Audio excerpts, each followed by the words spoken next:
তাদেরকে ডেকে তাদের ভিতরে যান, স্টাডি করেন, তারা সরকারের কাউকে মুসলমানই মনে করেন। কোন আয়াতের ভিত্তিতে? ওয়াল্লাম ইয়াহকুম বিমা আনজালাল্লাহু ফাউলাইকা হুমুল কাফিরুন। যারা কোরআন অনুযায়ী, আল্লাহর অবতীর্ণ আয়াত অনুযায়ী যারা শাসনতন্ত্র পরিচালনা করে না, তারা সবাই কাফের। এই আয়াতের ভিত্তিতে তারা সরকারের কাউকে মুসলমানই মনে করে না, আমাদেরকে মনে করে না। বড় আফসোসের বিষয়, বড় আফসোসের বিষয়। এক রাষ্ট্রের মধ্যে যদি এই রকম উগ্রপন্থা চিন্তা লোক থাকে আর তারা নিজেদের আসল বিষয়গুলো হাইড করে করে চলে, সময় তারা যখন সুযোগ সুবিধা পাবে, বুঝতে পেরেছেন কোথায় কি হবে? একটা নমুনা তো নুরুল ইসলাম ফারুকী সাহেবকে দিয়ে আপনারা দেখছেন।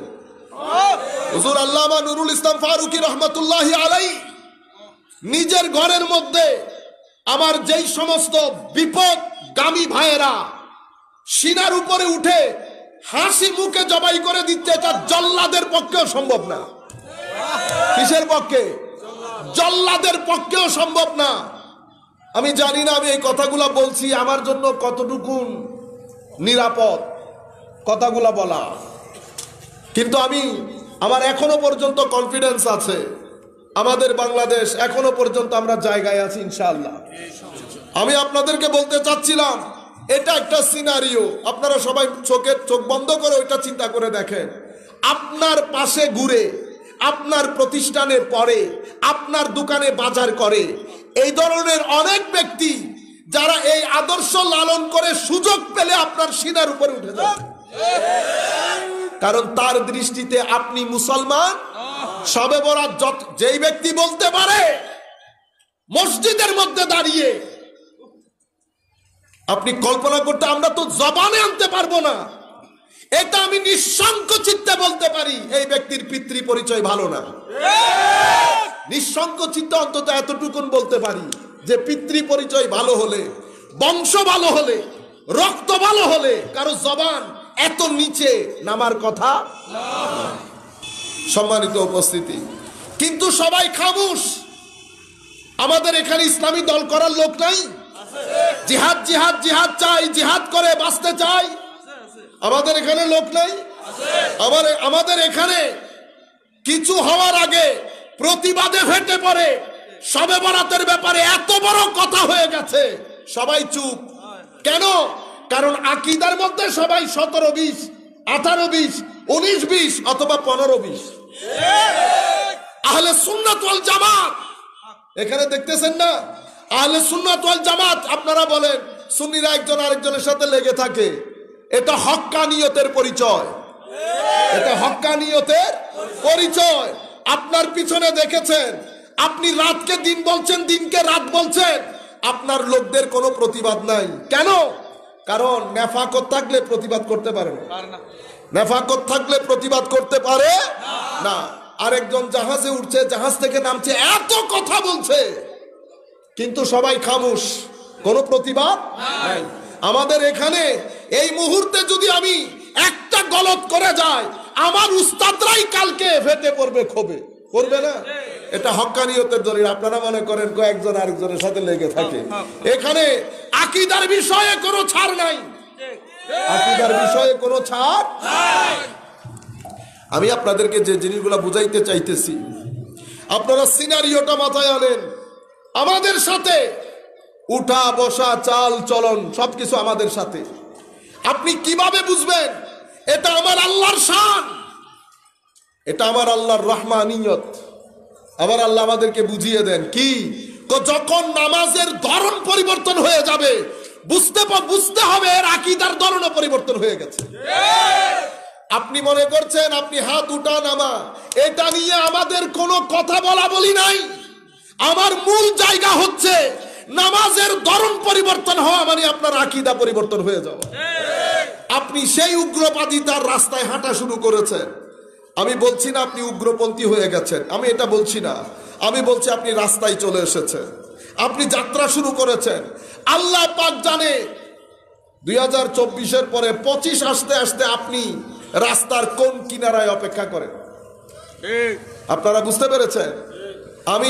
আমি মাইন্ডসেট গুলো আপনাদেরকে বলি, শুধু একটা ঘটনা আপনাদের সম্মুখে তুলে ধরলাম। এই মানুষগুলো বা এই আকীদা ধারণকারী লোকগুলো কত কঠিন হতে পারে। ফারুকী সাহেবের মতো ব্যক্তি, আপনারা পারবেন একটা পিঁপড়া মারতে? আরে ভাই, ইমানের নূর যার সিনার ভিতরে লেগেছে, সেই তো একটা গরুকে আঘাত করার পরেও বাসায় এসে 3 বার চিন্তা করে কি করলাম। তুমি নুরুল ইসলাম ফারুকীর বুকে উঠেছ, অথচ হযরতে হারেসা জুহাইনার গোত্রের যুদ্ধে যখন এক ব্যক্তিকে মেরে ফেলেন, শহীদ করেন, লা ইলাহা ইল্লাল্লাহ মুহাম্মাদুর রাসূলুল্লাহ সাল্লাল্লাহু আলাইহি ওয়াসাল্লাম বলার পরে 2 জন ছিলেন, তারা হযরতে হারেসা এবং আরেকজন আনসারী সাহাবী ব্যক্তি। এটা কাফেরের লোক, তারা অলরেডি তার আগের দিন যুদ্ধ করেছে মুসলমানের সাথে, এখনো যুদ্ধ চলমান। হঠাৎ করে তাকে একা পেয়েছে 2 সাহাবী, একা পাওয়ার পরে তাকে ঘিরে ফেলে। উনি যখন বুঝতে পারেন যে আমার কোনো এখান থেকে মুক্তির কোনো উপায় নাই, উনি সাথে সাথে কলমা পড়ে ফেলেন। আনসারী সাহাবী কলমা পড়ার পর সাথে সাথে পিছনে চলে আসে, কোন আমি এই ব্যক্তির সাথে আমার আর কোনো যুদ্ধ নাই, যেহেতু কলমা পড়ে ফেলেছে। হযরতে হারেসা বলছেন, যায়েদ বিন হারেসা, আমি নামের মধ্যে ভুল হইতে পারে, তবে ঘটনা ঠিক আছে, হারেসা আছে নামের মধ্যে। উনি বললেন, আমি গতকালকে আমার নিজের চোখে দেখেছি এই ব্যক্তিকে অসংখ্য আমার বন্ধু বান্ধব সাহাবায়ে কেরামকে হত্যা করতে, আমি তো তাকে ছাড়বো না। উনি ওই জায়গায় তাকে হত্যা করলেন। এই কথা হযরতে হারেসা মদিনা শরীফ আসার আগে ঘটনা আমার নবীর কানে চলে যায়। আমার নবী তাকে ডেকে পাঠান, হারেসা, এক ব্যক্তি কলমা পড়ার পরেও তুমি তাকে হত্যা করে ফেললা। ইয়া রাসূলুল্লাহ, উনি ব্যাখ্যা করেছেন, গতকাল আমি এরকম দেখেছি, আমার এতজন মানুষকে হত্যা করেছে, সে ভয়ে কলমা পড়েছে। ইয়া রাসূলুল্লাহ, আমার নবী শুধু বলছেন, হাল সাক্কাতা কালবা, তুমি তার সিনা বিদীর্ণ করে তুমি দেখেছো সে যে তোমার ভয়ে কলমা পড়েছে না আল্লাহর ভয়ে কলমা পড়েছে? তখন হযরত হারেসা নার্ভাস হয়ে যায়। আমার নবী সাল্লাল্লাহু আলাইহি ওয়াসাল্লামের চেহারা মুবারক পরিবর্তন হয়ে যায়। আমার নবী শুধু বলছেন, হারেসা, কিয়ামতের ময়দানে এই ব্যক্তি যদি লা ইলাহা ইল্লাল্লাহ নিয়ে উঠে, তুমি আল্লাহর কোর্টে কি জবাব দেবে? আল্লাহর কোর্টে তোমার কি জবাব হবে? হযরত হারেসা বলতেছেন, আমার নবী বারবার বলতেছে, কাইফা তাসনাউ বিলা ইলাহা ইল্লাল্লাহ। হারেসা, আল্লাহর কোর্টে লা ইলাহা ইল্লাল্লাহর জবাবে তুমি কি বলবা? তুমি কি বলবা? তুমি কি বলবা?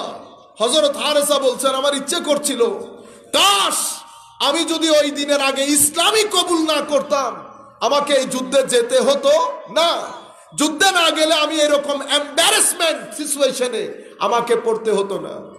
আমার নবী যখন হযরত হারেসা বললেন, ইয়া রাসূলুল্লাহ, আমার জন্য একটু দোয়া করেন, তখনও আমার নবী বলতেছে, লা ইলাহা ইল্লাল্লাহ নিয়ে তুমি কি করবা?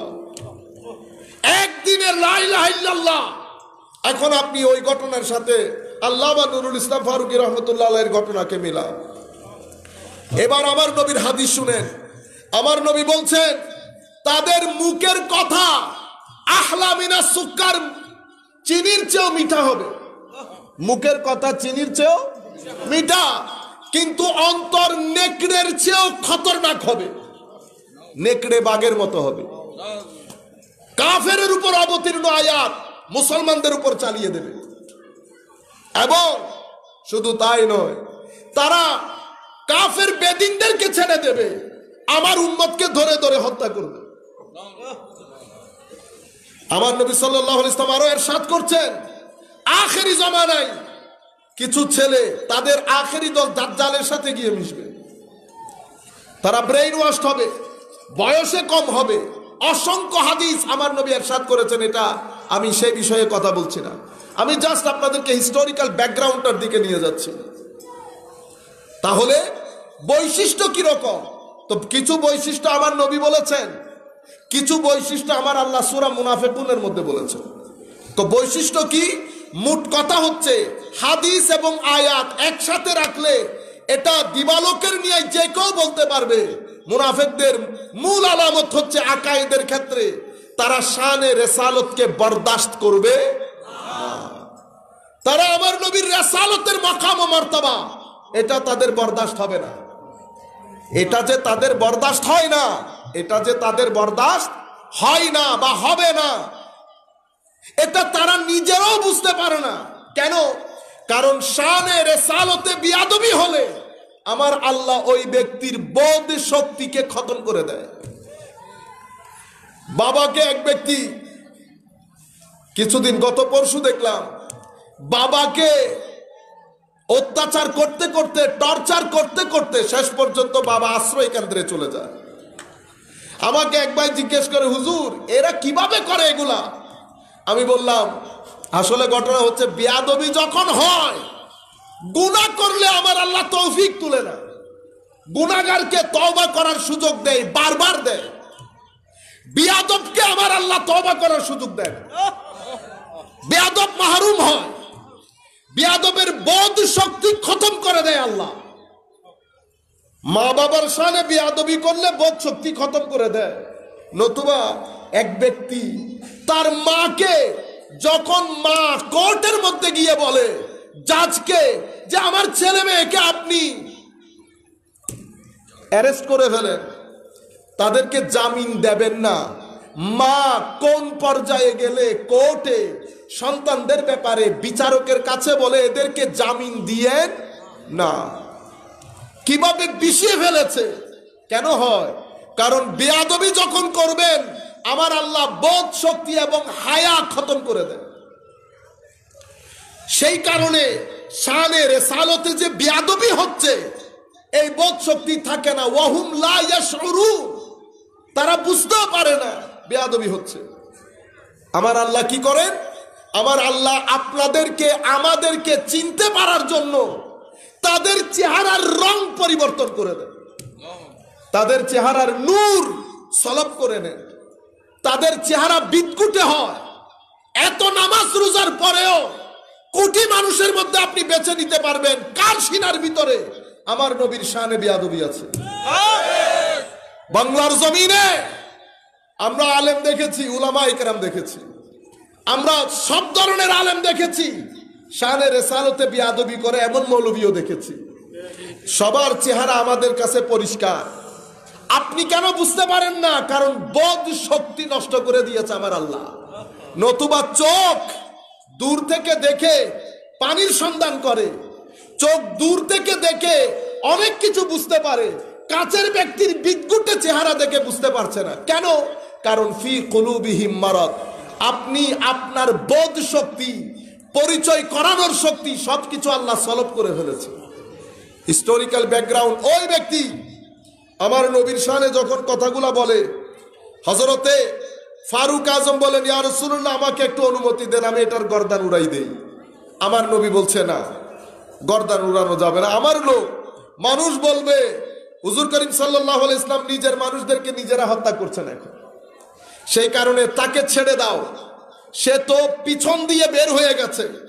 আমার নবী তাকে দেখিয়ে বলছে, এই ব্যক্তির উদর থেকে বংশগত ধারায়, বংশানুক্রমিক ধারাবাহিকভাবে কিয়ামত পর্যন্ত তাদের লোক আসতে থাকবে। তাদের নামাজ দেখছেন, তাদের রোজা, তাদের হজ যাকাত তোমাদের চেয়ে বেশি হবে। তাদের তিলাওয়াতে কোরআন ঠোঁট ভিজা থাকবে, কোরআন মনে করবে তাদের জন্য। দেখছেন না বাংলাদেশের তাফসীরুল কোরআনের ইতিহাস? আমরা কোনো মাহফিল করি না তাফসীরুল কোরআন বাদে। বলতে বলতে জাতিকে ধ্বংস করার জন্য এক ব্যক্তিকে বলছে, সেই ব্যক্তিও বসা কর, কান মুচড়াইতে পারে না। আরে বেটা আমি মুফাসসির বলবো, আপনি আমাকে মুফাসসির বলবেন কখন? যখন আমি বাংলাদেশের স্বনামধন্য মাদ্রাসায় উলামায়ে কেরামকে বসিয়ে, কামেলের স্টুডেন্ট বসিয়ে যখন আমি তাফসীর পড়াবো, তখন না আপনি আমাকে বলতে পারেন হুজুর তাফসীরুল কোরআন পড়ায়। তুমি গ্রামে গ্রামে তাফসীর মাহফিল করো, এই ব্যক্তি বসা এই জায়গায়, আরেকজন হাতে কোরআন নিয়ে বলতেছে, দেখেন এই কোরআন, এটা পেপারের কোরআন। এটা কিসের কোরআন? পেপারে। আমাদের সাথে যিনি বসে আছেন নাবালেক, কি বলেছি? নাবালেক। আমি এখনো, আমাকে মুফাসসিরদের ক্লাসে আপনি আমাকে নাবালেক বলবেন না? উলামায়ে কেরাম তো নাবালেগই বলবেন, ঠিক না? ওই ব্যক্তিও নাবালেগ। দেখেন কিভাবে মানুষ, সাধারণ মানুষের ইমোশন নিয়ে আমরা খেলা করি। এটা পেপারের কোরআন, আর আমাদের পাশে যিনি বসে আছেন উনি জীবন্ত কোরআন। আমি যদি এই কোরআন এভাবে ফেলে দেই, আপনারা আমাকে উত্তম মাধ্যম দেবেন না? সবাই বলতেছে ঠিক দেব। তো যদি কেউ এই জীবন্ত কোরআনের শানে বেয়াদবি করে, তাদের ব্যাপারে আপনাদের অবস্থান কি হবে? দেখছেন নি অবস্থা? জাতিকে বিভ্রান্ত করার একটা সীমা থাকে। সাধারণ শ্রেণী, উত্তরবঙ্গ, দক্ষিণবঙ্গ, আসেন উলামায়ে কেরামের মজলিসে তাফসীর করেন, তারপরে না বুঝবো। উলামায়ে কেরাম বসুক, আমি করব, আমিও তো জাহেল এই সাবজেক্টের জন্য। তাফসীরুল কোরআন মাহফিল কি 1300 বছর ধরে সেটেলড মাসআলাগুলোর বিরুদ্ধে কন্টিনিউয়াস কথা বলা, এটা বলে তাফসীরুল কোরআন মাহফিল। আয়াত পড়ো, আয়াত পড়ে উলামায়ে কেরাম যে তাফসীরের কিতাব লিখে গেছেন, তাবারি থেকে শুরু করে ইবনে কাসির, আপনি যদি বলেন যে আজকে তাফসীর করব শুধু রিওয়ায়াত দিয়ে, শুধু কি দিয়ে? রিওয়ায়াত দিয়ে, জাতি উপকৃত হবে, আমরাও উপকৃত হব। একটা আয়াত পড়েন, রিওয়ায়াত দিয়ে যদি তাফসীর করেন তো ইবনে কাসির, ইমাম তাবারি আছে, ওদেরকে সাথে নিয়ে চলেন। আর যদি দর্শন ভিত্তিক তাফসীর করেন, মাফাতিহুল গায়ব আছে ইমাম রাজি, হুকুম আহকামের করলে ইমাম কুরতুবী আছে। আর যদি রুহানি তাফসীর করেন, রুহুল বায়ান, রুহুল মাআনি আছে। স্ট্যান্ডার্ড তাফসীর করলে বাগাবী, সাদি, মাজহারি, কত তাফসীরের কিতাব। কোন তাফসীরের কিতাবের নাম নাই। যার যা মন চায়। ইতোপূর্বে আমরা আন্তর্জাতিক মুফাসসিরে কোরআনের তাফসীরও দেখেছি।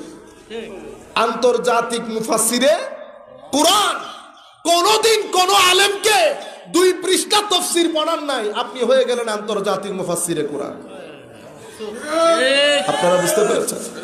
আরেকজন, উনি নিজে নিজে মনে করেন সে অনেক সিনিয়র, উনি অনেক, বাকি সব জুনিয়র। মাহফিলের মধ্যে মাঝখানে আজীব দুনিয়া তো, আপনারা যেরকম করেন আর কি। বাচ্চাগুলা এখন ছোটগুলা আমাদের মতো লোকগুলারে তুলতে তুলতে আসমানে, এদিকে মুরব্বী উলামায়ে কেরাম আইসা এক সাইডে বসে থাকে, তারা আল্লাহ আল্লাহ করে। কেন? কারণ এদের কাছে এদের কোনো দাম নাই। দুনিয়া ওই রকম হয়ে গেছে, মা বাপরে দাম দিতেছে না, শ্বশুর শাশুড়ি মাথার উপর, সেরকম অবস্থা আর কি। তো এমনি এমনি ডুলে সে বড় মুফাসসির, বুঝতে পেরেছেন? বড় মুফাসসিরের জীবনে আপনি কিছু করিয়েন না, বাইজাবি খুলে 1 পৃষ্ঠা পড়েন। যদি আপনি বলেন আমাকে পড়তে, আমি বলবো আমি পড়তে পারি না। আমি তো সরাসরি বলতেছি আমি এই বিষয়ের আলেমই না। আপনি বলতেছেন দম বন্ধ ধরেছেন মুফাসসিরে। জাতিকে ধ্বংস করার, জাতিকে মিসগাইড করার একটা সীমা থাকে। সবাই মিলে চাই বসিয়েছি তাফসীরুল কোরআনের চাই, একটাও কোনো এখানে কোথাও লেখাপড়া করে। হ্যাঁ, যারা আলেম তারা তো আলেম, তাদের ব্যাপারে তো আমাদের কোনো কথা নাই। তো বলতেছে এটা পেপারের কোরআন, জাতিকে। আর ওই ব্যক্তি বসে বসে হজম করতেছে। আমার সাথে বলেন দেখি, কেউ এই কথা থাপ্পড় দিয়ে ফেলে দেব না স্টেজ থেকে, কি বললি তুই বেয়াদব গুস্তাখ, কোরআনের শানে এত বড় বেয়াদবি। কিন্তু ও বসে বসে হজম করতেছে। কোরআনের পাখি বলে, কি পাখি? কোরআনের পাখি। কি আজীব দুনিয়া এসে গেছে। আমার নবী ইরশাদ করেছেন, শেষ জামানায় কোরআনের বর্ণনাকারীর কোনো অভাব হবে না, কিন্তু কোরআনের সমঝনেওয়ালা, সমঝদার অনেক অভাব হবে। তো আমি আপনাদেরকে বলতে চাচ্ছি, সেই ব্যক্তি উঠে চলে গেল, ঘটনা এতটুকুনের মধ্যে শেষ। আমার নবী সাল্লাল্লাহু আলাইহি ওয়াসাল্লাম ইরশাদ করে গেছেন, তারা আসবে, ধারাবাহিকতা বজায় থাকবে, কিয়ামত পর্যন্ত তাদের যে কন্টিনিউয়েশন সেটা জারি থাকবে। সে উঠে গেল, বেয়াদবি করে না? আমার নবীর শানে বেয়াদবি করে নাই? বলেন আপনারা তো বোধহয় ঘুমাইতেছেন। বেয়াদবি করে নাই? আচ্ছা, নামাজ দোয়া ঠিক আছে, ঠিক আছে, কোরআন শরীফের তিলাওয়াত ঠিক আছে। এই যেই ব্যক্তি উঠে চলে গেছে সেই ব্যক্তির নাম যুলখুয়াইসার আত-তামিমি। যুলখুয়াইসার, বেটা আপনারা এইভাবে উঠানামা করলে তো ঝামেলা, মাহফিলের মজলিসের আদবের খেলাফ। আমি কয়েকবার দরুদ শরীফ পড়বো, আপনারা যারা উঠবেন উঠে যাবেন, এরপর আর উঠতে পারবেন না। আল্লাহুম্মা, যারা উঠবেন এই 2-1 মিনিটের মধ্যে উঠে যাবেন। মৌলানা ঢাকা থেকে রওনা দিছি কয়টায়? 9:30, 11টায়, এখন বাজে 12টা। আপনারা এত দ্রুত টায়ার্ড হয়ে গেলেন। ঢাকা থেকে আমরা 9 ঘন্টা লাগছে এখানে উপস্থিত হইতে। আপনারা বুঝতে পেরেছেন? হয় বসবেন নাই চলে যাবেন। আল্লাহুম্মা সাল্লি আলা সাইয়্যিদিনা মাওলানা মুহাম্মদ ওয়া আলা আলি সাইয়্যিদিনা মাওলানা মুহাম্মদ আকবাদুনা মজরুহাতুন মিন সাইফ হিজরিল মুস্তাফা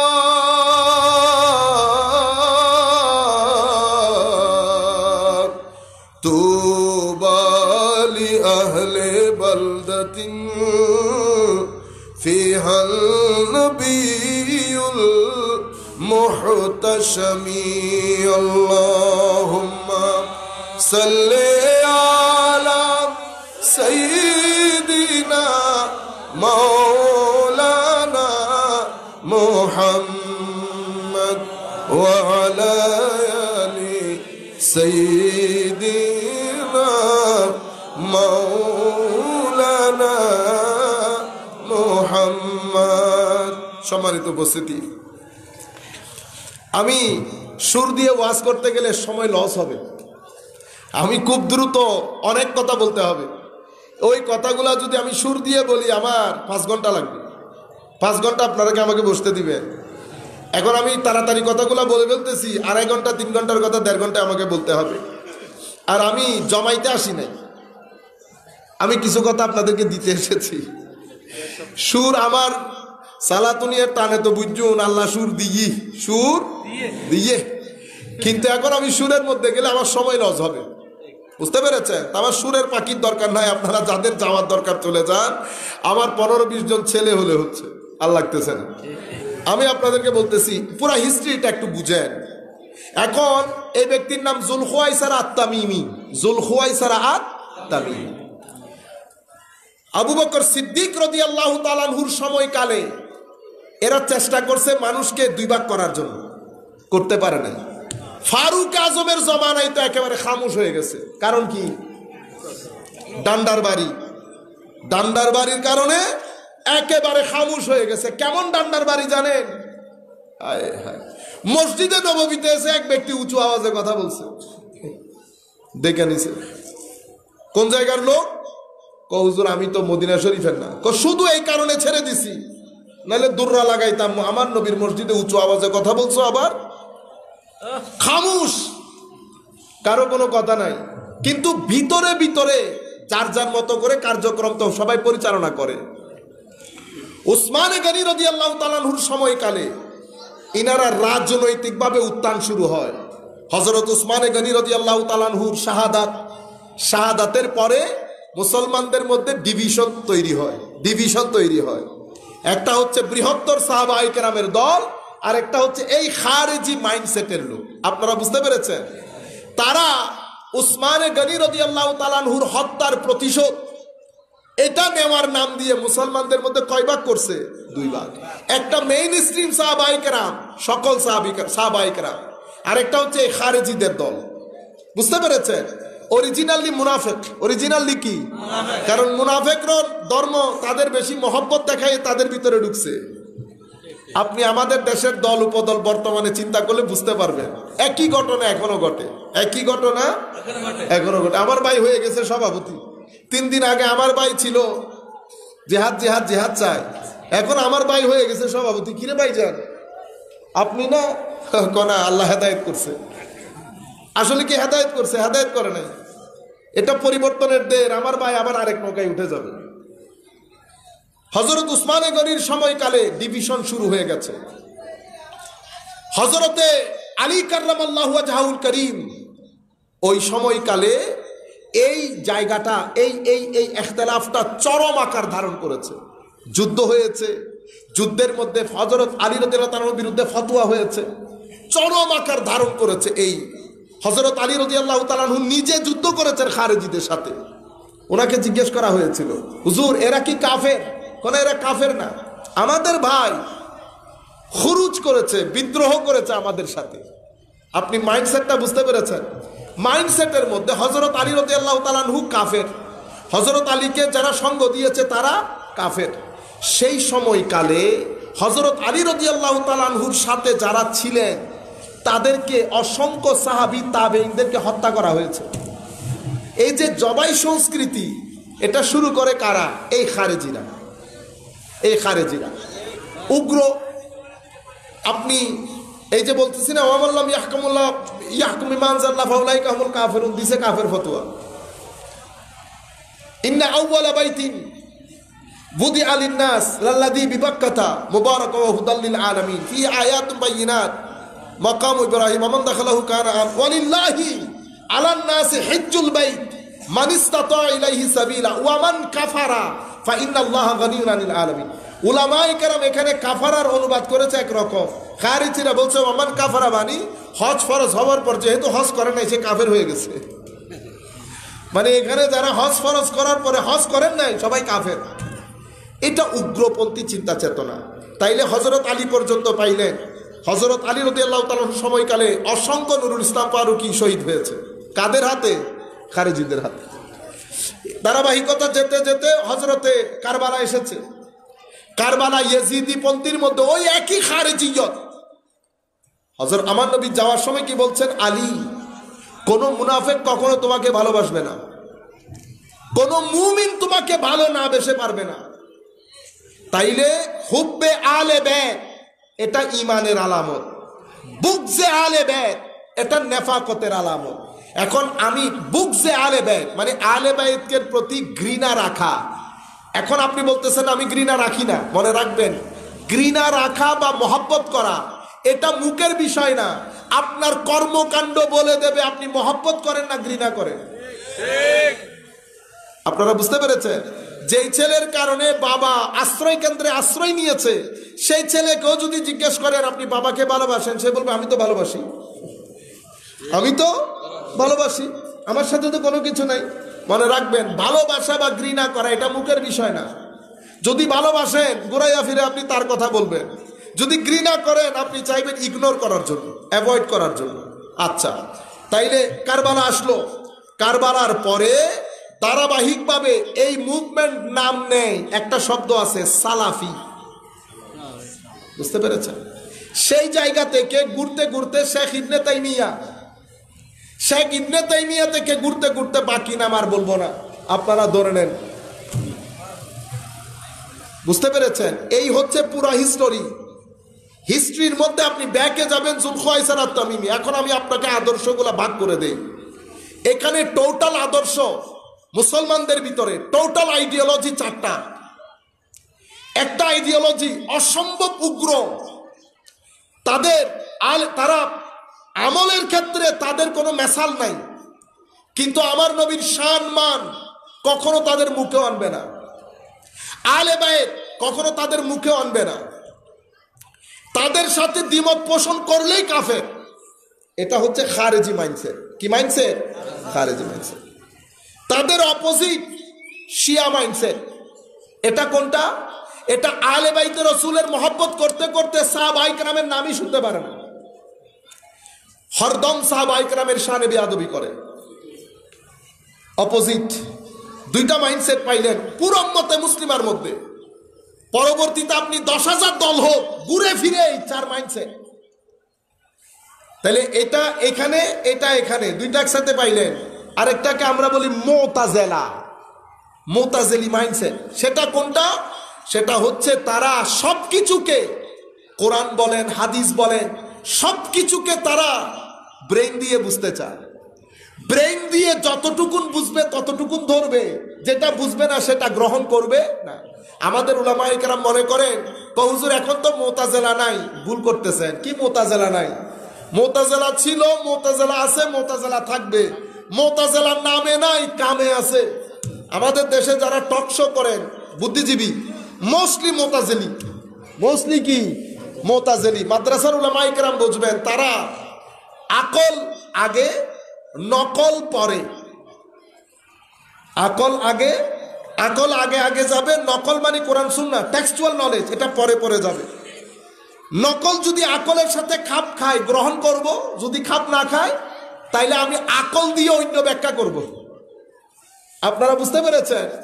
সেই জন্য মেরাজ আমার যদি আকলে ধরে গ্রহণ করব, যদি আকলে না ধরে অন্য ব্যাখ্যা করব, তখন বলবো রুহানি হয়েছে। কি হয়েছে? রুহানি। কেন? কারণ আকলে ধরতেছে না, শরীর দিয়ে এক ব্যক্তি এত দূরে যায় কেমনে?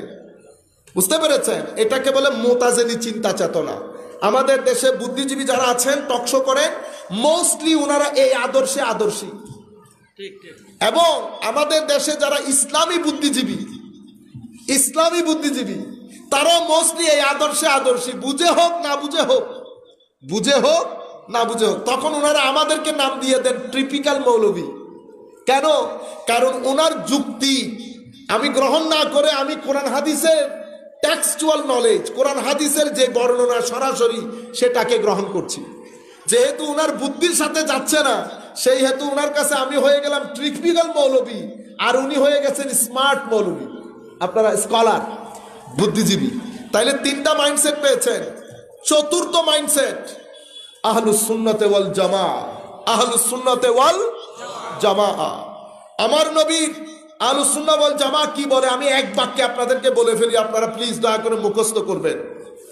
আহলুস সুন্নাহ ওয়াল জামাআহ বলে আমাদের দ্বীনের মূল প্রাণ, মূল জান, শিকড়, আমাদের দ্বীনের মৌলিক অধ্যায় হচ্ছে তাওহীদ। কি জিনিস? তাওহীদ। তাওহীদের কুঞ্জি বা চাবি হচ্ছে রিসালাত। তাওহীদের চাবি রিসালাত। রিসালাতের মূল প্রাণ শিকড় হচ্ছে রিসালাতের যে তালিমাত, শিক্ষা, সেটার আনুগত্য, অনুসরণ। আর আনুগত্য এবং অনুসরণের মূল প্রাণ হচ্ছে আমার নবীর জাতের প্রতি মহব্বত। কয়টা হয়ে গেল? চারটা। তাওহীদ, রিসালাত, ইতাআত, মহব্বত। এটা হচ্ছে আহলুস সুন্নাতে ওয়াল জামাআহ। এখন আমি সবার থেকে আমার আলাদা কেমনে হই? আমি খারেজিদের মতো উগ্র চিন্তার অধিকারী না। আপনার ভিতরে যদি উগ্রতা ঢুকে তো মনে করবেন খারেজিদের উগ্রতা আপনার ভিতরে ঢুকে গেছে।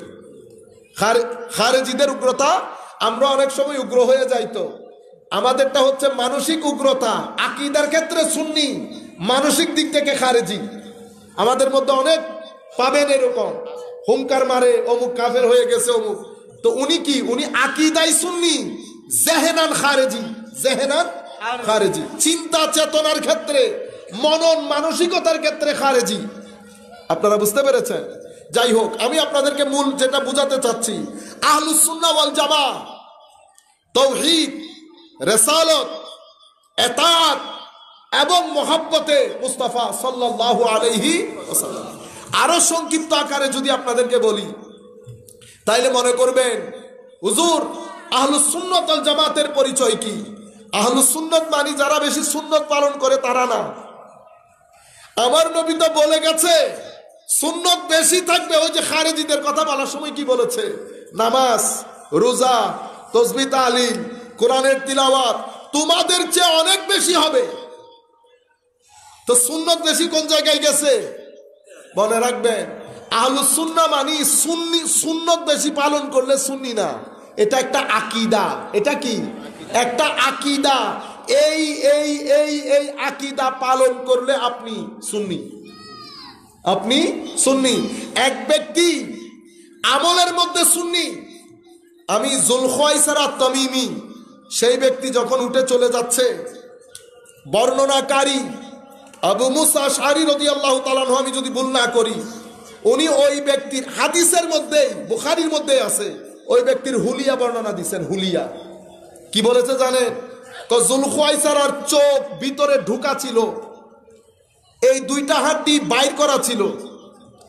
পাঞ্জাবি মানে পায়জামা তার হাঁটুর একটু নিচে ছিল, দাড়ি অনেক ঘন ছিল, তাহলিক মাথা শেভ করা ছিল, মুখে ঘন দাড়ি, এটা বের করা, চোখ ঢুকানো, এক কথা আমার নবীর শানে শানে বেয়াদবি হয়ে গেছে। তাইলে আরো কমন করে বললে হুজুর সুন্নি কে? সুন্নি হচ্ছে যেই ব্যক্তি আকীদার ক্ষেত্রে সুন্নি, আমলের ক্ষেত্রে মাযহাবের অনুসারী, নিসবতের ক্ষেত্রে কোনো না কোনো একজন ওয়ালির সাথে নিসবত রাখে, তাকে আমরা কি বলি? আহলুস সুন্নাত ওয়াল জামাত। আরো সংক্ষিপ্ত করে দেই, সুন্নি কে? সুন্নি সেই ব্যক্তি যেই ব্যক্তি টুটকে আমার নবীকে মহব্বত করে, আলে বাইতে রাসূলকে মহব্বত করে, সাহাবায়ে কেরামকে তাজিম করে, কোন ধরনের কিন্তু ছাড়া আউলিয়ায়ে কেরামের নিসবত রাখে, তাদেরকে সুন্নি বলে, তাদেরকে সুন্নি বলে। সম্মানিত উপস্থিতি, আমাদের এখানকার আপনি জিজ্ঞেস করতে পারেন হুজুর এখন পরিস্থিতি এরকম কেন? পরিস্থিতি এরকম, মনে রাখবেন আমাদের এখানে সানাদ একটা গুরুত্বপূর্ণ। আপনারা এই যে মেন্টালিটিটা তো বুঝতে পেরেছেন, পুরো হিস্টোরিক্যাল ব্যাকগ্রাউন্ড। আপনার সমাজের মধ্যে এখন মৌলিকভাবে 4টা মাইন্ডসেট পাবেন। এই 4টা মাইন্ডসেট আপনি যেখানে যেই নামেই হোক, এই 4 মাইন্ডসেট, এই 4 মাইন্ডসেটের মধ্যে দেখবেন উনি, আপনারা মনে করছেন হাত তুলতেছেন, আমিন জোরে বলতেছেন, না এটা বিষয় না। বিষয় হচ্ছে আকীদার ক্ষেত্রে এই যে শবে বরাত সম্পর্কে কথা যেটা বলেছে এটা, এই যে কিছুদিন পরে তারাবি শুরু হবে, তারাবি 8 রাকাত, পাগল হয়ে যাবে আমাদের ভাইয়েরা। তারাবি 8 রাকাত, তারাবি 8 রাকাত কেন? কারণ আমাদের এখানে বর্তমানে পৃথিবীর মধ্যে ইসলাম একমাত্র ধর্ম যেটা সগৌরবে দাঁড়িয়ে আছে জায়গায়। ইসলাম বাদে পৃথিবীতে কোন ধর্মের অস্তিত্ব পর্যন্ত নাই, বিলীন হয়ে যাচ্ছে। একমাত্র দিন ইসলাম। নাই টাকা, নাই পয়সা, নাই ধন দৌলত, নাই দেশ, নাই সম্মান জাতীয়ভাবে, কিন্তু ধর্মের দিক থেকে মুসলমানরা এত বেশি শক্তিশালী যা আপনি ভাষায় প্রকাশ করতে পারবেন না। ধর্মের ক্ষেত্রে প্রত্যেক ধর্মের কিতাব আছে, ইহুদিদের কাছে আছে, নাসারাদের কাছে আছে, প্রত্যেক ধর্মের কিতাব আছে। সকল ধর্মের কিতাবের প্রতি আমি শ্রদ্ধা রেখেই বলছি, ইসলাম ধর্মের যে কিতাব আল কোরআন, এটার কোনো মেসাল, এটা পৃথিবী বুঝে, পৃথিবী সকল ধর্মের নবী আছে, কিছু ধর্ম বাদে। কারো কোনো নাম নিশানা নাই বর্তমানে, কোথায় আছে মাজার, কোথায় কোনো নাম নিশানা নাই। রুয়ে জমিনের মধ্যে একমাত্র সবুজ গম্বুজ, যেটা বর্তমান পৃথিবীর 1.7 বিলিয়ন মুসলমানের হৃদয়ের স্পন্দন।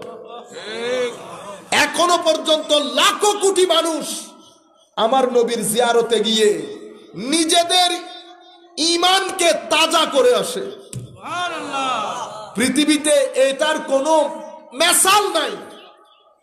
এখনো পর্যন্ত উম্মতে মুসলিমা লাখো কোটি ব্যক্তি হজের মৌসুমে বাইতুল্লাহর জিয়ারত, উকুফে আরাফা এবং আমার নবীর জিয়ারত দিয়ে নিজেদের ঈমানকে আবার পুনর্জাগরিত করে তোলে। এই সুযোগ অন্য কোনো ধর্মের নাই।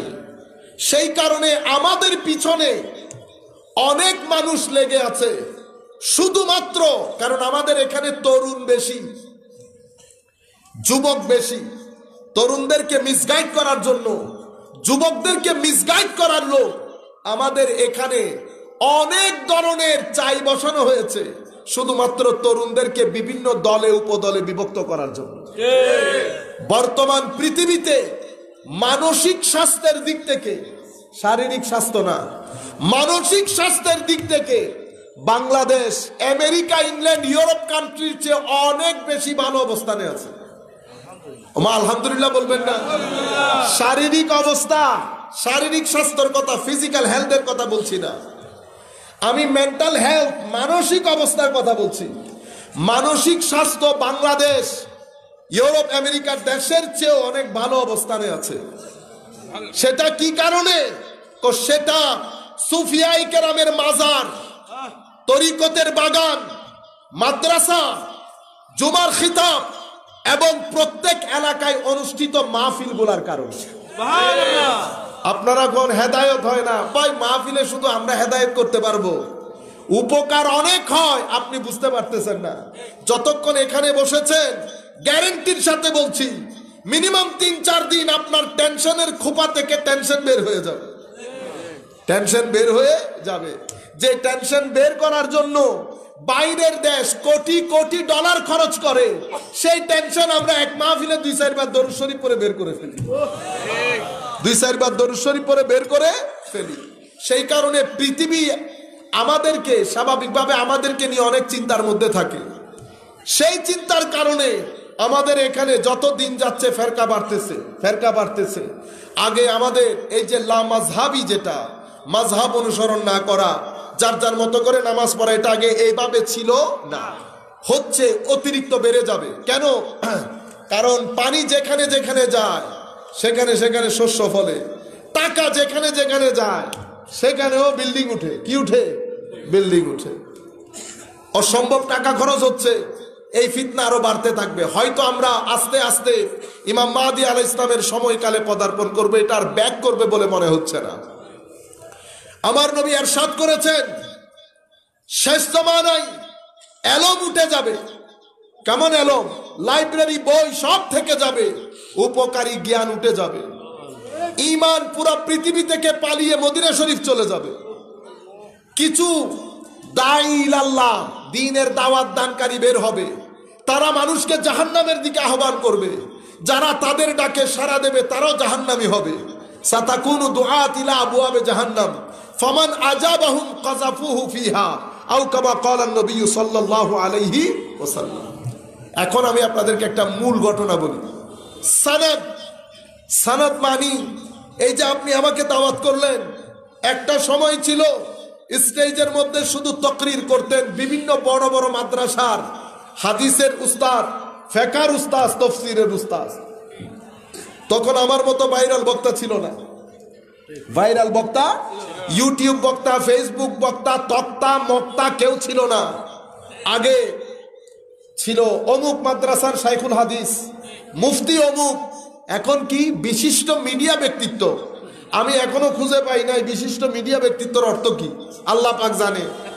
তারপরে হচ্ছে শাইখ, এই যে আমরা হয়ে গেছি শাইখ।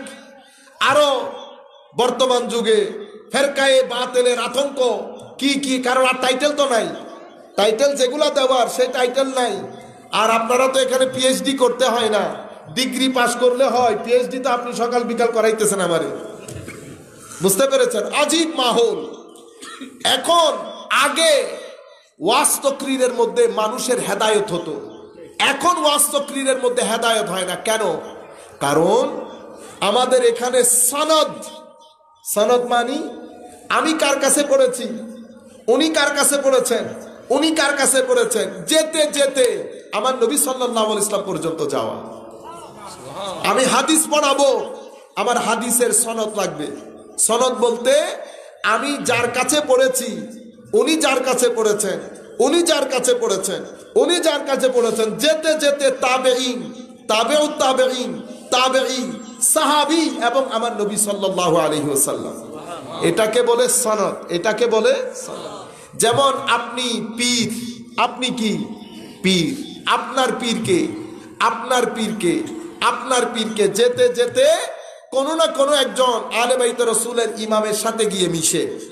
হাসান বসরিকে নিয়ে হযরত আলী কাররামাল্লাহু ওয়াজহাহুল কারীম, এটাকে বলে সনদ।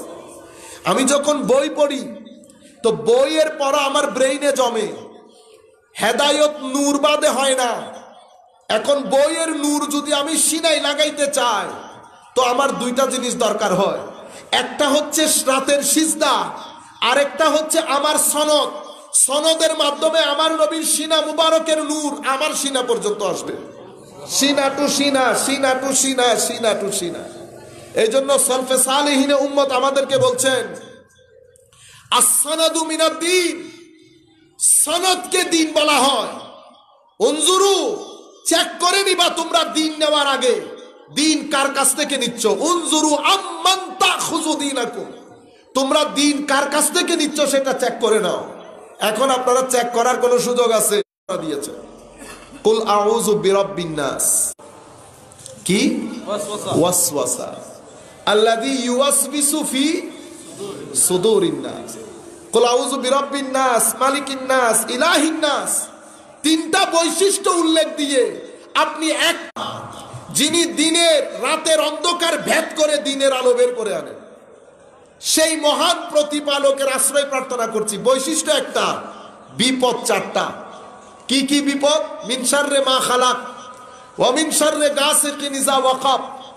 যা কিছু পৃথিবীর মধ্যে আল্লাহ আপনি অমঙ্গল সৃষ্টি করেছেন সে থেকে প্রার্থনা করছি বাঁচতে।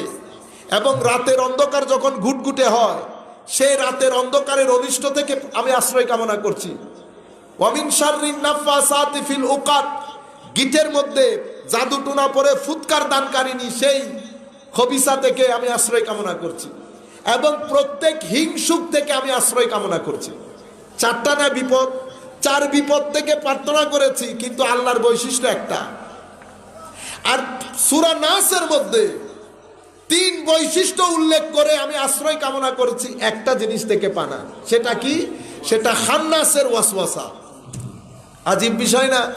মনে রাখবে, প্রথম সূরা ফালাকের মধ্যে আমি যতগুলো ওয়াসওয়াসা, যতগুলো অনিষ্ট থেকে পানা চেয়েছি, কিছু আমার শরীরের জন্য ক্ষতিকারক, কিছু আমার মনের জন্য ক্ষতিকারক।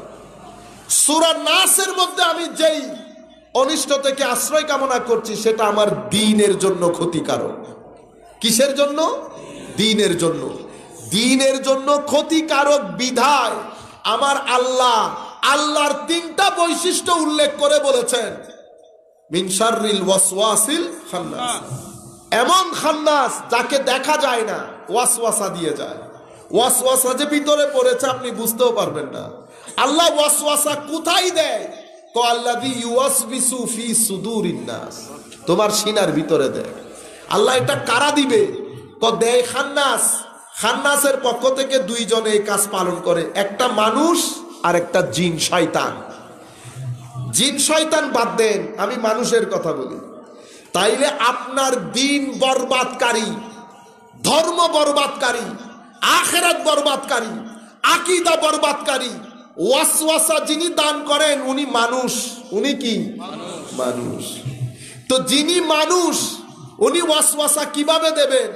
হয় লিখে দেবেন, নয় মুখে বলে দেবেন। হয় লিখে দেবেন, নয় মুখে বলে দেবেন। ওয়াসওয়াসা মানে কি? ওয়াসওয়াসা মানে আপনার অন্তরের ভিতরে হাদিসুন নফস একটা কথা ঢেলে দিয়েছে, সেটা আপনি লালন করেছেন।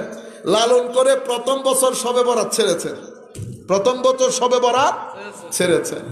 দ্বিতীয়, যেই ছেলে তার পিছনের 20-21 বছর কখনো শবে বরাতের রাতে ঘুমাইতো না, সে শবে বরাতই বন্ধ করে দিয়েছে। ওয়াসওয়াসা।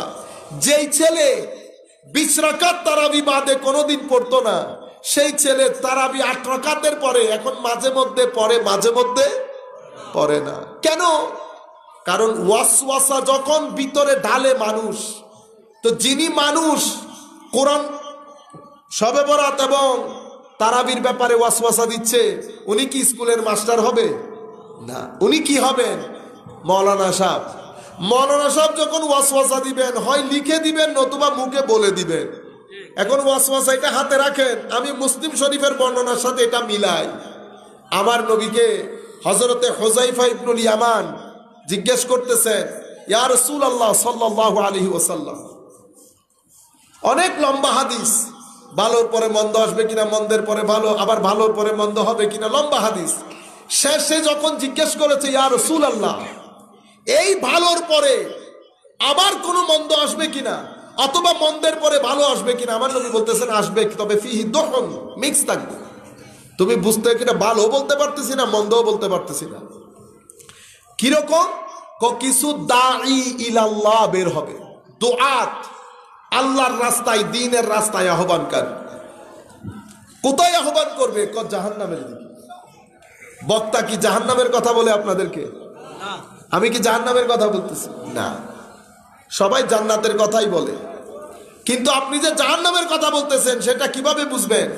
1300 বছরে উম্মত বলতেছে শবে বরাত, আপনি বলতেছেন শবে বরাতের কথা আরেকটা। 1300 বছর ধরে কুল কায়নাতের মধ্যে মানুষ তারাবি পড়ে, আপনি বলতেছেন আরেকটা। এভাবে আপনি পুরা মুসলিম মিল্লাতের মধ্যে ফিতনা ফাসাদ সৃষ্টি করে, মানুষের মধ্যে শত ডিভিশন করে মানুষকে জাহান্নামের পথে লেলিয়ে দিচ্ছেন। সাতাকুনু দুআত ইলা আবওয়াবে জাহান্নাম। আপনি যখন কথাগুলা বলেন বরাত মজলিসের মধ্যে, মানুষ কিছু কিছু মানুষ ওয়াসওয়াসাটা নিয়ে নেয়। আল্লাযী ইউওয়াসবিসু ফি সুদুরিন নাস। এই ওয়াসওয়াসাগুলো আপনার আকীদার গ্রিপটাকে নষ্ট করে ফেলে। এখন আল্লাহ অন্তরের মধ্যে যে ওয়াসওয়াসা দেয় এটা তো দেখা যায় না, আমি কোথায় যাই? তখন আমার আল্লাহ বলছেন, কদ জাআতকুম মাউইযাতুম মির রাব্বিকুম ওয়া শিফাউল লিমা ফিস সুদুর। তোমাদের কাছে কোরআন এসেছে, এই কোরআন এবং কোরআনওয়ালা আলেম, তারা কোরআনের নূর তোমাদের ভিতরে গেলে অন্তরের আরোগ্য নসিব হবে। এখন কোরআনের আলেম দুই ধরনের, একটা নূরওয়ালা আলেম আর একটা অন্ধকার যুক্ত আলেম। একটার মাধ্যমে ওয়াসওয়াসা হয় আর একটার মাধ্যমে হেদায়েত হয়। কোনটার মাধ্যমে ওয়াসওয়াসা, কোনটার মাধ্যমে হেদায়েত? হেদায়েতের জন্য নূরওয়ালা আলেমের জন্য প্রথম জিনিস হচ্ছে তার সনদ পরিষ্কার থাকবে।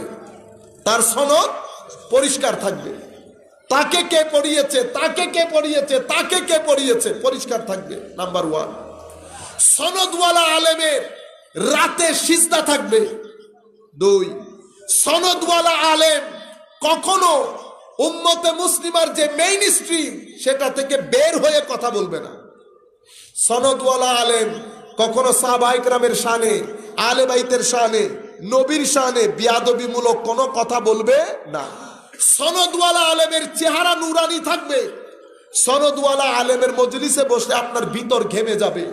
সনদওয়ালা আলেমের মজলিসে বসলে আপনার আখিরাতের প্রতি আপনার মহব্বত বাড়বে, দুনিয়ার লোভ লালসা কমবে, আপনার ভিতরে কখনো ওয়াসওয়াসা আসবে না। সনদওয়ালা আলেমের মজলিসে বসলে আল্লাহর মহব্বত, রসুলের মহব্বত, আখিরাতের মহব্বত, কোরআনের মহব্বত ভিতরে জাগরিত হবে। সনদওয়ালা আলেমের মজলিসে বসলে আপনার ভিতর থেকে উগ্রতা বের হয়ে অতি মাত্রায় আপনাকে ভদ্র পরিণত করবে। সনদওয়ালা আলেমের মজলিসে বসলে আপনাকে ভদ্র করবে, নম্র করবে, উদার করবে, সহনশীল করবে। সনদওয়ালা আলেম সত্যিকার অর্থে আপনাকে মানুষ বানাবে। এটা সনদওয়ালা আলেম। অন্ধকার যুক্ত আলেম সেটা কি করবে? অন্ধকার যুক্ত আলেমের সাথে যদি বসেন আপনার ভিতর অন্ধকার হবে, উগ্র হবে, আপনার ভিতরে বেয়াদবি উস্কে দেবে। আপনি আগে ইবাদত করতেন, ইবাদত ছাড়বেন, মুসলমানদেরকে কাফের বলা শুরু করবেন, মুসলিম সমাজ থেকে আস্তে আস্তে নিজেকে গুটিয়ে নেবেন, মসজিদের মধ্যে ফিতনা করবেন। আপনি আশপাশ দেখে মানুষকে জিজ্ঞেস করবেন, লম্বা লম্বা দাড়ি রেখে আপনি আয়নার দিকে তাকাবেন, আপনার চেহারার নূর খসে পড়বে, নূর খসে পড়বে। সনদওয়ালা আলেম এক ধরনের, সনদ ছাড়া আলেম এক ধরনের। এক ধরনের আলেম নূরওয়ালা, আরেক ধরনের আলেম নূর ছাড়া। সেই কারণে আগে আপনাকে আপনি চিনেন। আখেরি আমরা আমাদের বক্তব্যের শেষ ভাগে চলে এসেছি। সম্মানিত উপস্থিতি, এই যে আপনারা হাত দিয়ে জিনিস তুলেন না, হাত দিয়ে পুরা শরীরের শক্তি, পুরা শরীরের শক্তি বিচার করেন কিভাবে? হাত দিয়ে আপনি কত কেজি তুলতে পারতেছে এটার উপর বিচার করে আপনি কত বড় শক্তিমান। আপনার শরীরের শক্তি, শরীরের শক্তি যেমন হাত দিয়ে বিচার করে, রুহানি শক্তিও তেমন হায় হায় অন্তর দিয়ে বিচার করে। আপনি যেমন 20 কেজি ওজন 2 হাতে তুলে ফেলতেছে, কারণ শরীরে শক্তি আছে। আর যখন কোনো ব্যক্তির সিনার ভিতরে শক্তি থাকে, সিনার ভিতরে, তখন সেই ব্যক্তি কি করে? লাখ মানুষের সিনার মধ্যে সেই শক্তি বিতরণ করতে পারে। লাখ মানুষের সিনায় সেই ব্যক্তি বিতরণ করতে পারে। শরীরের শক্তি শেয়ার করা যায় না, শরীরের শক্তি দিয়ে আরেকজনকে সহযোগিতা করা যায়। রুহানি শক্তি আরেকজনকে দেওয়া যায়, বিতরণ করা যায়। রুহানি শক্তি যদি আপনার ভিতরে থাকে, আপনি যার সাথেই মিশবেন, আপনি তাকে বললেও না বললেও আপনার শক্তি তার কাছে অটোমেটিক্যালি ট্রান্সফার হয়ে যাবে। রুহানি শক্তি ট্রান্সফার হয়, শারীরিক শক্তি ট্রান্সফার হয় না। মনে রাখবেন, আপনি যা কিছু খান, আপেল, ভাত, যা কিছু খান, সেটা আপনার শরীরের মধ্যে শক্তি দেয়। অতিমাত্রায় যদি চিনি খেয়ে ফেলেন, সেটা আপনার শরীরের শক্তিকে ক্ষয় করে। আপনি 2 মিনিট বেহুশ হয়ে যাইতেছেন না, আপনার সুগার লেভেল হাই হয়ে গেছে। শরীরের শক্তি যেমন কিছু খাদ্যের মাধ্যমে শক্তিশালী হয়, অনুরূপভাবে আপনার অন্তর, রূহ, কলব, বাতেন সেটাও কিছু খাদ্যের আছে। রুহানি খাদ্যের অন্যতম সিজনের নাম হচ্ছে কিশোরী রমাদান। সামনে রমজান শরীফ আসতেছে। আপনি যতটুকুন সম্ভব রুহানি শক্তি ভালো করে সঞ্চয় করে নেবেন, কারণ সিজন চলে গেলে আপনি মাথা মারলেও আমের ওই মজা পাবেন না যেটা আপনি সিজনের আমের ক্ষেত্রে পাবেন। সুতরাং এখানে কোনো ওয়াসওয়াসা শুনবেন না, এগুলা ওয়াসওয়াসা। এটা হচ্ছে, ভবিষ্যতে আরো হবে। আপনারা তারাবি চার্ট করে ফেলবেন, তাহাজ্জুদ যেন মিস না হয়। মাহে রমজান শরীফে 8 রাকাত তাহাজ্জুদ পড়বেন, 3 রাকাত সলাতুল ভিতির পড়বেন, এটা যেন মিস না হয়। একটু 1 ঘন্টা আগে উঠে যাবেন। এগুলা আসল কথা, বাকিগুলা দুনিয়াদারি। ঘরে যাওয়ার পরে যদি মালাকুল মউত পাশে এসে যায়, তখন বুঝবেন দুনিয়াতে আমি কি করলাম। তখন অনেক আফসোস লাগবে। আল্লাহর দরবারে ফরিয়াদ করবেন, আল্লাহ যেন পুরা রমজান মাস আপনার সুস্থ রাখে, আপনাকে রমজানের সিজন যেন পরিপূর্ণরূপে আপনি ইস্তেমাল করতে পারেন, ইউজ করতে পারেন, ব্যবহার করতে পারেন। রমজান শরীফের মধ্যে 1 ঘন্টা রাখবেন সাহারির আগে, এটার মধ্যে আপনি তাহাজ্জুদ পড়বেন। রমজান মাসে যদি কোরআন শরীফ পড়তে না পারেন, হুজুরের কাছ থেকে কোরআন শরীফ শিখবেন। যারা পারেন তারা কোরআন শরীফ পড়বেন প্রত্যেক দিন। তারাবি যেন কোনোভাবেই মিস না হয়। কোনো সময় যদি মসজিদের তারাবি মিস করেন, অবশ্যই ঘরের মধ্যে তারাবি না পড়ে ঘুমাবেন না। ইন্না আতয়না কুল হুয়াল্লাহ পড়ে হলেও তারাবি পড়বেন। 20 রাকাত তারাবি যেন মিস না হয়। 1300 বছর ধরে কুল কায়নাতের মধ্যে উলামায়ে কেরাম পড়ে আসছেন, সাহাবী তাবেঈরা পড়েছেন। খবরদার তারাবি যেন মিস না করেন। যেহেতু এটা রুহের সিজন, শয়তান কুমর বেঁধে নামবে আপনাকে ওয়াসওয়াসা দেওয়ার জন্য। মনে রাখবেন, শয়তান বাধা পড়বে, কিন্তু ইনসানি যেই শয়তান, যিনি আপনাকে ওয়াসওয়াসা দেবেন, তাকে তো আর কেউ বেঁধে রাখবে না, সেই খোলা থাকবে। সুতরাং মাথায় রাখবেন, কোনো ওয়াসওয়াসা যেন ভিতরে না আসে। যখন দেখবেন ওয়াসওয়াসার মাধ্যমে আপনার নামাজ কমে যাচ্ছে, তো বুঝে বাকি আছে যে এটা ওয়াসওয়াসা। তাহাজ্জুদ পড়বেন, ভিতির পড়বেন, কোনোভাবেই যেন এই জায়গা থেকে আপনারা না সরেন। কেন?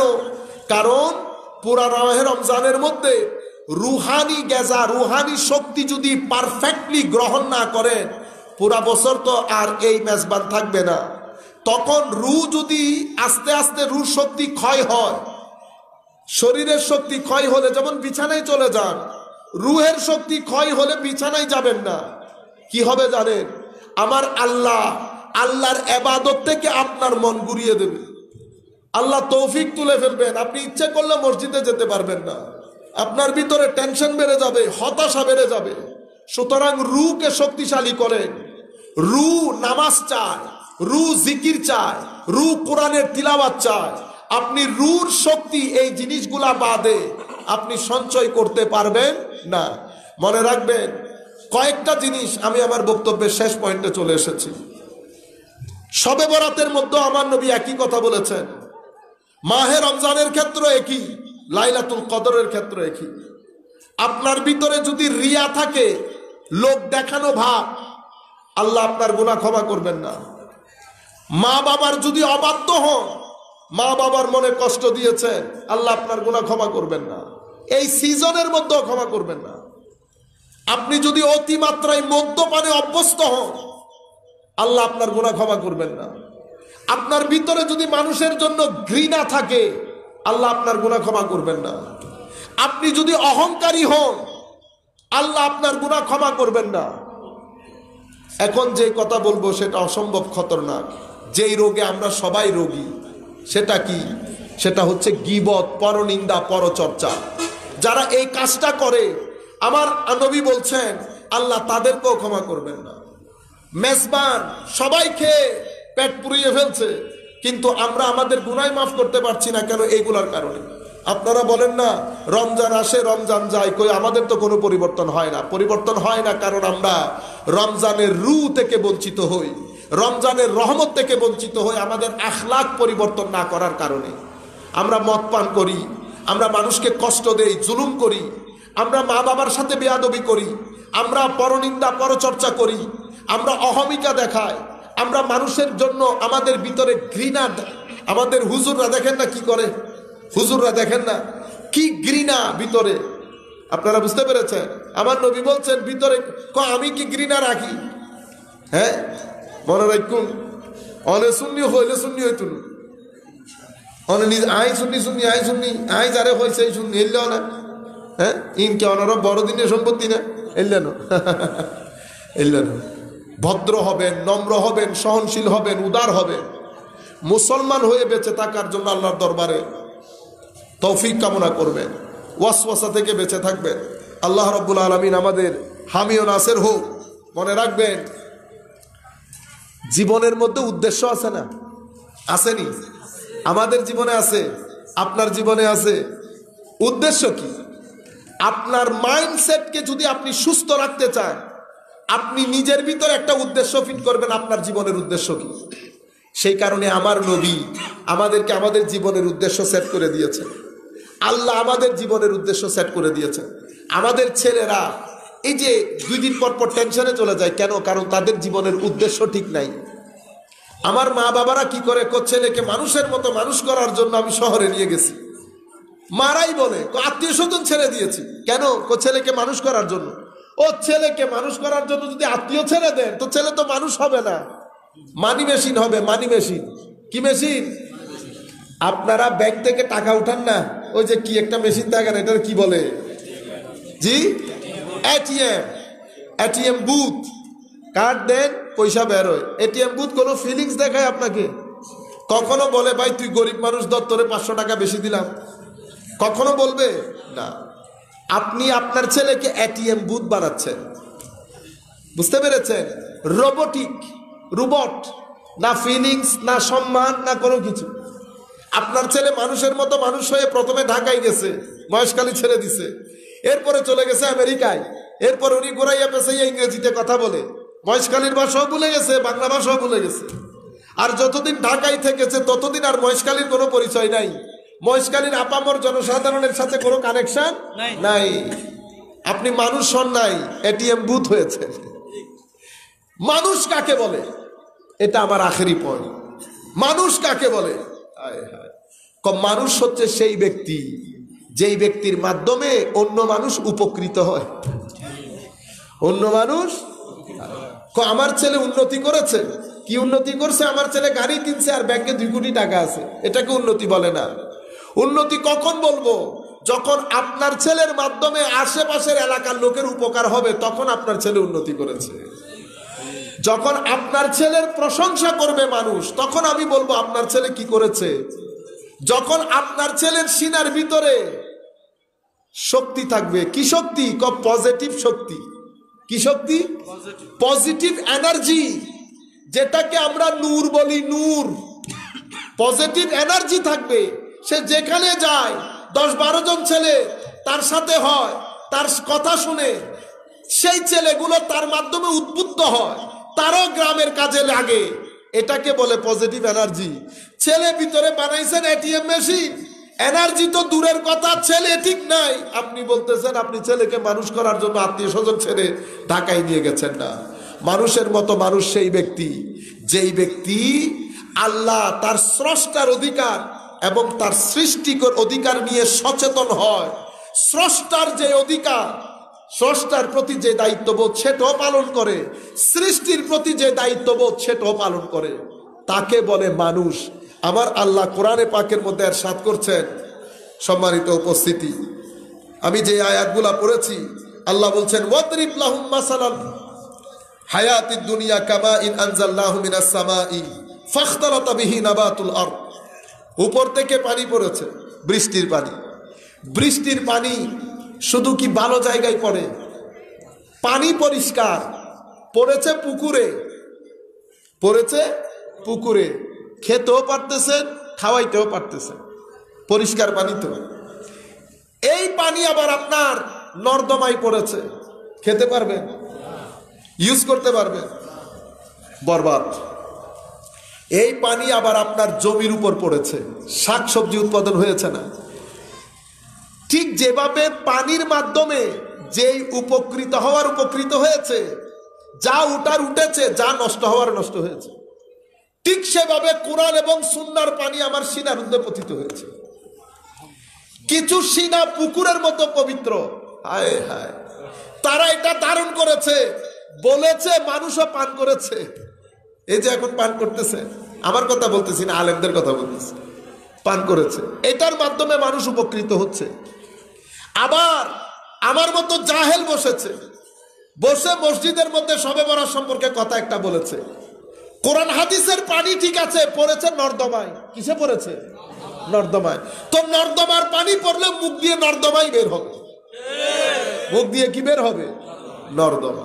কোরআন হাদিসের সেইটা আমার নবী, মুসলিম শরীফের আবার আমার নবী বলেছেন, আমার উপর কোরআন হাদিসের যে হেদায়েত নাজিল হয়েছে সেটা বৃষ্টির পানির মতো। এই বৃষ্টির পানি, বৃষ্টির পানি তিন দলনের জমিনের উপর পতিত হয়, উর্বর অনুর্বর বন্দা, উর্বর অনুর্বর বন্দা। উর্বর জমির উপর যখন বৃষ্টির পানি পতিত হয়, ফলে ফুলে সুশোভিত করে, মানুষ খায়, পরিন্দা চরিন্দা সবাই খেয়ে জীবন ধারণ করে। আবার বন্দা জমির উপর পড়ে আছে, পানি খবর নাই। আমার মতো জাহেল মূর্খের মধ্যে যদি পড়ে, পানি খবর না পায়। আবার এই পানি যখন নর্দমার উপর মধ্যে পড়েছে, মশা মাছি গিয়ে বসে। সুতরাং আবার আল্লাহ বলছেন, ওয়াদরিব লাহুম মাসালাল হায়াতিদ দুনিয়া কামাইন আনজালনাহু মিনাস সামা। পানি পড়েছে, পানি পড়ার পরে স্রোত তৈরি হয়েছে, সেই স্রোত উপর থেকে ময়লা আবর্জনা জমে পানি, পানি ফোম হয় না, ফোম, ফোমের মতো, এটাকে বলে জাবাদার রাবিয়া। জাবাদার রাবিয়া মানে সমস্ত ময়লা আবর্জনা জমে সাদা ফোমের মতো হয়ে যায়। দেখেন না আপনি কোরআন শরীফের কথা, নিচের পানিগুলো স্থির থাকে, পানি যেগুলো ফোম, ফোমগুলো উপর থেকে দূর থেকে দেখা যায়, ঠিক না? ময়লা আবর্জনা। তো এখানে যখন ময়লা আবর্জনা জমে, এখানে যখন ময়লা আবর্জনা জমে, ওই জবান দিয়ে এই খতরনাক কথাগুলা বের হয়, এই খতরনাক কথাগুলা বের হয়। হায় হায়, ফাখতারাতা বিহি ফাস বাহা হাসিমা তাজরুহুর রিয়া ওয়া কানা আল্লাহু আলা কুল্লি শাইইন মুক্তাদিরা। পরবর্তী আরেকটা আয়াতের মধ্যে আবার আল্লাহ বলছেন, আল মাল ওয়াল বানুন জিনাতুল হায়াতিদ দুনিয়া ওয়াল বাকিয়াতুস সালিহাত। এটা বলার পরে আবার যে আয়াত, থার্ড যে আয়াতে কারিমা তিলাওয়াত করেছে, ওয়া ইযা খাসনা মিসাকা বনি ইসরাঈল। আমাদের এখন যে পরিস্থিতি, বনি ইসরাঈলের একই পরিস্থিতি ছিল। আমার নবী হাদিসে পাকের মধ্যে বলছে, বনি ইসরাঈল মানে মুসা আলাইহিস সালামের উম্মত যেরকম হয়েছে তোমরাও সেরকম হবে। হাসবান না আলে বিন্নাল, দুই জুতা যেমন সমান দেখতে, তোমাদের অবস্থা মুসার উম্মতের মতো হবে। রাজনৈতিকভাবে, আকীদাগতভাবে তারা যেমন 72 ফিরকা হয়েছে, তোমরা 73 ফিরকাই হবে। বুঝতে পেরেছেন? সবাই জাহান্নামে যাবে একদল বাদে। এখন বুঝতে পেরেছেন ঘটনা কি? মুসা আলাইহিস সালামকে নিয়ে আকীদার মধ্যে কম ধরনের ঘটনা ঘটে নাই, আমার উম্মতের মধ্যে সেটা হলো। তো আমার আল্লাহ বলছেন, আমি মুসার উম্মত থেকে ওয়াদা নিয়েছি, এই কাজগুলা করলে সম্মানিত। কি কি কাজ? লা তা'বুদুনা ইল্লাল্লাহ, আল্লাহ বাদে কারো ইবাদত না। আল্লাহর ইবাদত, নবীর আনুগত্য, কোরআনের তিলাওয়াত। ওয়া বিল ওয়ালিদাইনি ইহসানা ওয়া যিল কুরবা ওয়াল ইয়াতামা ওয়াল মাসাকিন, মা বাবার সম্মান, আত্মীয় স্বজন, পাড়া প্রতিবেশীর সাথে সদ্ব্যবহার। ওয়া কুলু লিন-নাসি হুসনা, মানুষের সাথে সর্বভাবে, সামগ্রিকভাবে মানুষের সাথে ভালো কথা বলা, নামাজ কায়েম করা, যাকাত দেওয়া, এটা হচ্ছে সম্মানের চাবিকাঠি, এটা হচ্ছে তালা। এগুলা ছাড়া সম্মানের তালা খুলবে না। সুতরাং আমি আপনাদেরকে যেটা বলবো, কিছু জিনিস আপনারা অভ্যাস করেন, সবর, দারণ, ধৈর্য অভ্যাস করেন। মানুষকে ঠাস করে রেগে যায়েন না, গালিগালাজ করে ফেলিয়েন না। রেগে গালিগালাজ করলে আপনার শরীর খারাপ করবে, রুও খারাপ করবে, আপনার মৃত্যু সুন্দর হবে না। সুতরাং ভালো মানুষ হওয়ার চেষ্টা করেন, ধৈর্য ধারণ করার চেষ্টা করেন, এবং আল্লাহর দরবারে আল্লাহর নিয়ামতের জন্য শুকরিয়া আদায় করার চেষ্টা করেন। আল্লাহ রাব্বুল আলামিন আমাদের হামি ও নাসির হোক। মওলাই করিম আমাদেরকে কবুল করুক। আমরা আমাদের কথা এখানে রেখে আজকের মতো বক্তব্য শেষ করছি। আসসালামু আলাইকুম ওয়া রাহমাতুল্লাহি তাআলা ওয়া বারাকাতুহু।